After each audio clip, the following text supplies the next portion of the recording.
In St. Croix, we are preparing for a warmer ocean.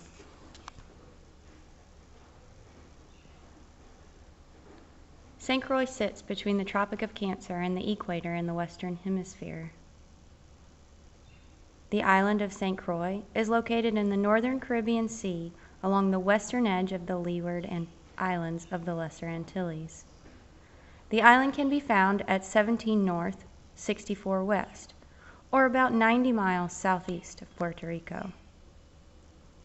In St. Croix, scientists are preparing for future coral die-off due to climate change and other anthropogenic factors by increasing the numbers of threatened coral species in our seas.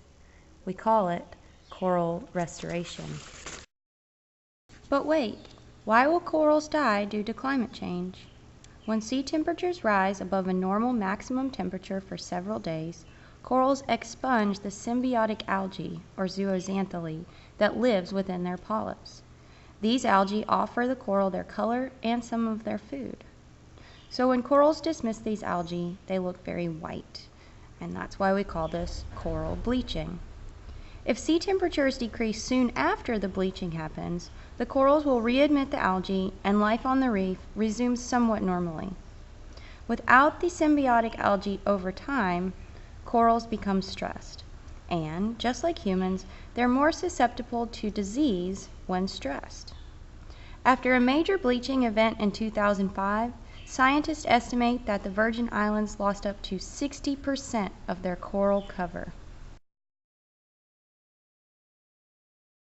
In 2009, the Nature Conservancy, or TNC, was granted funds by NOAA Coral Reef Conservation Program to begin a coral restoration operation in the USVI that had earlier success in the Florida Keys.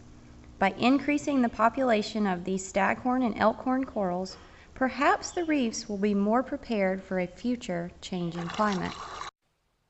Hi, good morning. Welcome to St. Croix and welcome to Cane Bay. We are standing right on the western edge of Cane Bay, and I will have you look east. Now you're looking towards the eastern portion of Cane Bay, which is on the north shore of St. Croix. And about 500 meters from here, straight out, is a coral restoration site from the Nature Conservancy. And this site was designed as a demonstration site because Cane Bay is so popular among divers and snorkelers and beachgoers. So we are going to go check it out. There are two types of coral nursery platforms, trees and bricks. For both of these, scientific divers with special permits collect naturally broken pieces of staghorn coral. Then these pieces are carefully transported to the nursery site where they are attached to the tree or brick. On the nursery platform, the coral pieces grow fairly quickly, up to a ½ centimeter per day in some cases. When the staghorn is fairly large, they are outplanted among dead reef. Similar to how the pieces are attached to the nursery bricks, each staghorn is cemented to dead reef using epoxy. Their growth is monitored for several years, and scientists have found that some of the outplanted pieces outperform naturally growing staghorn. This Nature Conservancy project is based on a high school project from the Florida Keys, and it's planned to be replicated in other areas of the world. The green dots you see on this map are areas where other staghorn or elkhorn nurseries are located.